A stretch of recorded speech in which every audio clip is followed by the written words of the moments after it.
Hola, pues bienvenidos. Vamos a terminar esa última parte relacionada con el metabolismo de los compuestos nitrogenados no proteicos, específicamente con el ácido úrico y pues su utilidad clínica dentro de la evaluación del diagnóstico por laboratorio.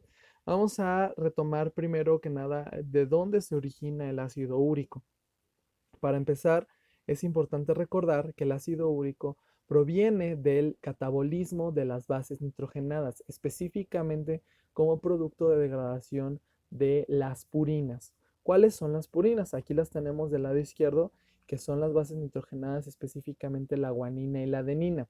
Entonces, cuando nosotros ingerimos algún alimento, es decir, que estas bases nitrogenadas las estamos obteniendo de forma exógena, estas al momento de irse degradando van a dar como origen como este compuesto que sería el ácido úrico. Sin embargo, también es importante mencionar que cuando ocurre un daño o destrucción de algún tejido en específico, todos estos nucleótidos que se están quedando, por así decirlo, libres, necesitamos también destruirlos o catabolizarlos y eso me va a dar como origen más ácido úrico como tal. ¿Dónde ocurre este proceso? Bueno, específicamente en el hígado. Entonces, recuerden muy bien, el sitio de biosíntesis del ácido úrico es el hígado. ¿De acuerdo?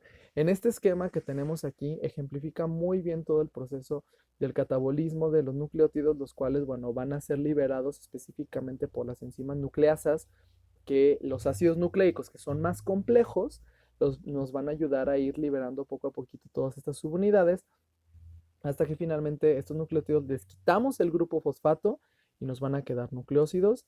Los nucleósidos les retiramos también el azúcar y por las enzimas glicosidasas para que pues finalmente quede la pura base nitrogenada y como podrán ustedes observar, se generan diferentes intermediarios dentro de los cuales los más importantes pues es aquí lo podemos observar, que es la hiposantina y la santina.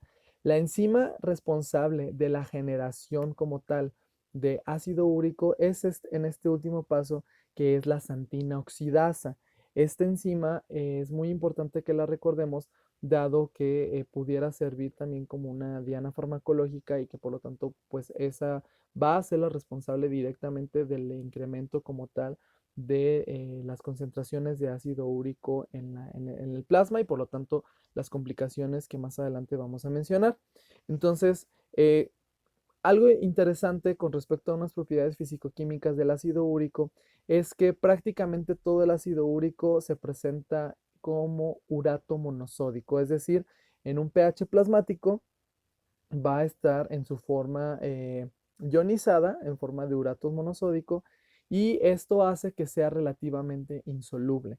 Es decir, concentraciones pues muy bajas, pues no habrá ningún problema. Sin embargo, cuando nosotros empezamos a tener un incremento considerable, generalmente aquí dice mayores de 6.4 miligramos por decilitro, el plasma se comienza a saturar y por lo tanto estas moléculas comienzan a precipitar, es decir, comienzan a formar cristales de precipitados insolubles que generalmente se suelen acumular en diferentes sitios, específicamente en el caso particular de una enfermedad denominada gota, estos cristales se acumulan en las articulaciones, lo cual conduce como tal a un proceso inflamatorio, es decir, la gota es considerada una enfermedad autoinflamatoria que incrementa, por lo tanto, el proceso de la respuesta inmunológica y va generando también un daño y una serie de alteraciones como respuesta a esta inflamación por la acumulación del ácido úrico. Entonces, eso es importante que lo consideremos.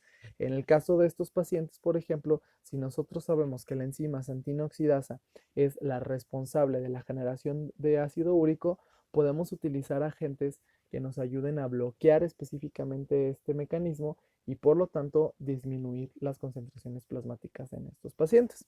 ¿De acuerdo? Bueno, entonces una vez que se sintetiza el ácido úrico en el hígado, este tiene que ser transportado hacia los riñones. Recordemos que estos metabolitos, creatinina, urea y ácido úrico, pueden ser utilizados como tal también para estimar la filtración glomerular. Y bueno, finalmente prácticamente un 98, un 100%, o sea, casi todo el ácido úrico que se filtra en el glomérulo, se puede reabsorber también en túbulos proximales, ¿sí? Sin embargo, los túbulos distales secretan una serie de pequeñas cantidades de ácido úrico también en la orina y prácticamente el 70% se va a excretar en forma a través de la vía urinaria. Pues el resto del ácido úrico se suele excretar vía intestinal. En este caso, el ácido úrico, ¿cuál es el destino que va a tener? Bueno, las bacterias de la microbiota intestinal secretan una enzima denominada uricasa que nos va a ayudar a convertir el ácido úrico en alantoína. La alantoína prácticamente es un producto de desecho que va a salir con las heces fecales. ¿De acuerdo? Entonces, esto es el metabolismo y la síntesis de ácido úrico. Entonces, vamos a ver en el siguiente video para qué nos sirve o cuál es la utilidad clínica de esta molécula.